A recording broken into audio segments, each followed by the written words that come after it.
Mga hinigugma diha ni Kristo. Karong adlaw ang atong segment, ang atong tema bahin sa clergy and consecrated persons. Mga kaparian, matod pa, o mga reliyoso. Pagkainamdom kita nga naglabay nga tuig 2018, mao kini ang focus sa pagpangandam hangtod tuig 2021. 2018, renewed clergy and consecrated persons for the new evangelization. Karong tuig ka 2019, youth. Sa atong pamalandong bahin sa clergy, una sa tanan and consecrated person. Una sa tanan gusto nato pasalamatan atong una nga mga misyonero nga nagdala nagsugod patubo sa pagtuo sa atong nasod. Ang mga Augustinians, the Augustinian Recollects, mga Franciscans, siguro mga Dominicans, mga Jesuits. Una nga mga misyonero.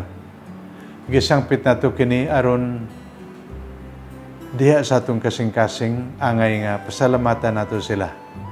At that time, dili sayon ang pagbiyahe ikan Mexico o Espanya, panhi sa Pilipinas, aron lamang magpadala mga misyonero. Mga hinigugma sa atong panahon, daghan na ang mga kaparian o mga reliyoso. Gusto lang ako ipasayod nato sa Cebu nga karong panahon na dinhi sa Pilipinas, ang pinakadaghang pari sa 86 ka dioceses, pinakadaghan Cebu. We are the number one. Tunay kapin mga 400 na diocesan at 225 nga mga reliyoso. Mga hinigugma, sa atong pagpasalamat nining parte sa simbahan, miyembro sa simbahan, nga gitawag nato servant leaders. Sayod kita sa ilang kinabuhi. O unta ang akong hangyo ninyo. Nga bisan pa daghan kita, pero tungod kay sa atong panahon, the average number of children sa family nagtika ubos naman, no? Kung sadto normally usa ka pamilya tag 8, karon mga pamilya tag 3, 4 na lang, no? So I'm sure in the next few years mo dip, no, ang mga bukasyon. Parte kini sa realidad. Pero para nato importante di lamang ang numbers but also ang quality sa atong kaparian, sa atong mga reliyoso. Mao nga naglabay nga tuig sa among mga pamalandong, among retreat, nag-decide mi pagbuhat og protocol of guidance. Title niini, To be Holy and Righteous.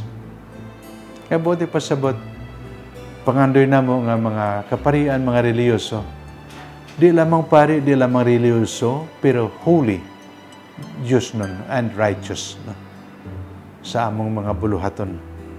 Mao gihapon ang among gihangyo ninyo, pray for us that we will be holy and righteous.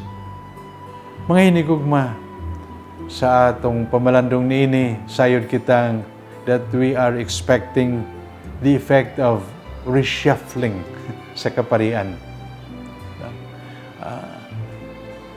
June 14, I signed, I released 321 nga mga assignments. Parokya, head sa mga komite, o lain-laing mga buluhaton sa atong archdioceses. Ang atong pangandoy, ang atong giampo nga that changes will provide, matod pa, new blood, new zest, new idea, new enthusiasm sa lain-laing mga committees or parokya. sa atong simbahan. Mga hinigugma, karong adlaw, no, sa atong pagpamalandong niini, nagpasalamat ako ninyo nga last year sa atong pagsaulog the year of the clergy and consecrated persons, doon na katay activity. Salamat, Pads, no? Inyong pagpasalamat namo. We appreciate that. Pero karon ang akong pangayo ninyo, also pray for us nga as we strive to be holy and righteous, as we strive nga padayunon namo ang misyon ni Kristo to sanctify, to teach, to build communities. Dili lamang kami because sayod kami. We are all in this.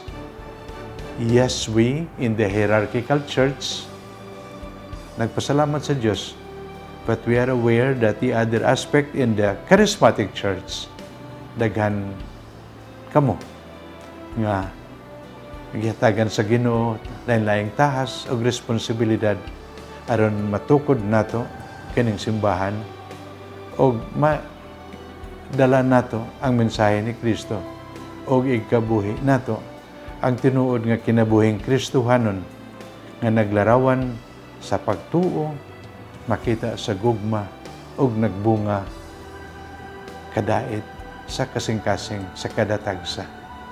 Kanyong tanan, daghang salamat. God bless.